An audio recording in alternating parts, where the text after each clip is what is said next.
Good morning, everyone. My name is Miranda Conrad. Today I'll be your supervisor hosting this training for you supervisors. The name of my training is Identification Indicators for Drug and Alcohol Abuse. This will be a training for you to be able to recognize the signs and symptoms if someone were to arrive at the workplace under the influence. Why supervisor training is important? Of course, it's always important for supervisors and really everyone to be proactive in your company. And one way to do that is to have an awareness program. Training is always important because it decreases accidents, it increases morale, and it reduces the severity of accidents as well. And this training that you are in is only required once. You only have to complete it once. But really, as a best practice, it should be completed every year as a refresher. Okay, alcohol, the number one problem in the workplace. If an employee is, or you think you have reasonable suspicion, these are some of the things you would look for. Their physical appearance, or they're late to work. Do they have late reaction times? No coordination. Do they smell of alcohol? Alcohol, as you all know, gives you liquid courage. Some people might think that they can take risk that they normally wouldn't take. 2/3 of homicides are committed by people who drink prior to crimes, and this could be seen recently on Bourbon Street, the shooting on Bourbon Street, which started as a disturbance, a fight, and most likely alcohol was involved. For the people that are drunk, their speech may be slurred, they may talk louder, and they may deny being drunk. Their performance, they're usually slower, can't focus, can't follow directions, and are easily agitated. And there's a picture of Listerine because most alcoholics will try to cover up their breath by using the Listerine mouthwash. So if you also smell a strong odor of the mouthwash, then they may be trying to cover up the alcohol. Next is marijuana, and for each of the drugs, I've attached a picture. If you were to find or see anything, that you would be able to identify what the drug was. Marijuana, most users were introduced by friends and other co-workers. Physical, you may have red eyes, they may try to cover it up with eye drops. Their behavior, they may be lazy, they may start to get paranoid. Their speech is going to be slow, mumbled, they're going to sound confused.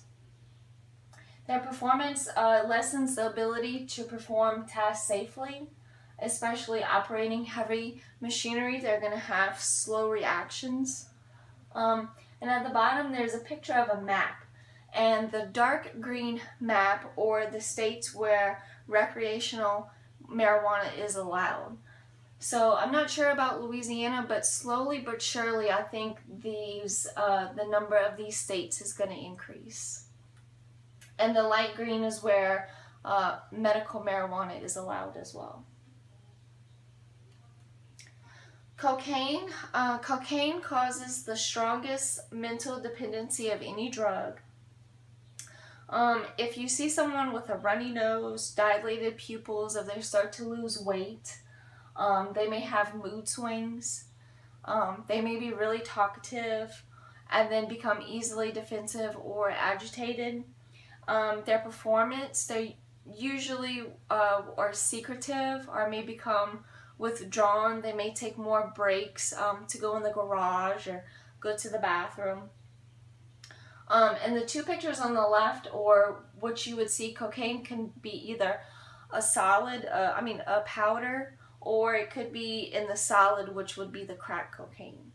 And also, there's a new study as of last year, 2015, where cocaine is starting to kill the white blood cells, and you see more of earlobes rotting. And that's actually a picture of someone's earlobe that they were addicted to cocaine and it got to their ear. Amphetamines, this can be seen by night shift workers who try to stay up late to complete the job maybe faster or get more tasks completed. This is your famous meth mouth, faces of meth, which are the two pictures at the bottom. It's kind of like before and after. These are the more dramatic ones that I've seen.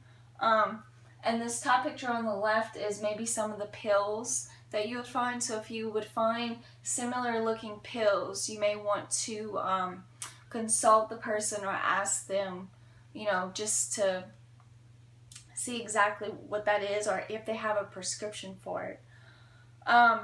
Physical meth mouth, faces of meth, loss of appetite, extreme sweating. They may be violent or suddenly erratic. Their speech, they may be hyper and then careless and then paranoid and then back and forth. Performance, impulsive, not thinking before acting.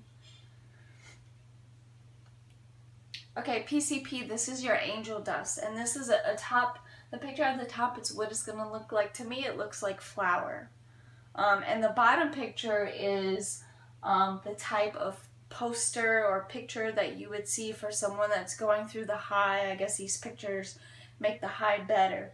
So if you would ever see some sort of picture like this in the workplace, maybe it might fall off their locker or they have a picture in their wallet or something, you may want to ask some questions. But signs of PCP, sweating, loss of balance, loss of judgment. They may have a sudden dramatic behavior, mood swings, and they may become violent towards the people that are trying to help them. These are the people that think they can fly off of buildings, and they think that you're trying to come after them because they're hallucinating. Their speech, they might talk as if they're overly confident, but they're really just talking through the hallucination. They don't really understand that they're talking to you, their supervisor. Performance, they may distort what is seen or heard. So if this person is a spotter, for example, then their depth perception is off, their vision is off. So you definitely don't want someone with a safety sensitive job under any of these drugs, especially the hallucination ones. Last, opiates. This is mainly your illegal one is your heroin. Opiates usually last 3 to 6 hours, so your employees could be high the whole workday. And again, the top picture is what you would normally find: a needle, syringe, a spoon, aluminum foil, and a white powdery substance. Physical, they may cover up their arms with long sleeves to cover up their points of injection. They have a lack of pain sensitivity, something that you would normally hurt the sober person will not hurt the person that's under heroin or had taken heroin. Another physical sign is they kind of like lose they don't take care of themselves, they don't bathe, they don't brush their teeth. They might steal or commit an act of violence just to get money or drugs or whatever they need to get their high.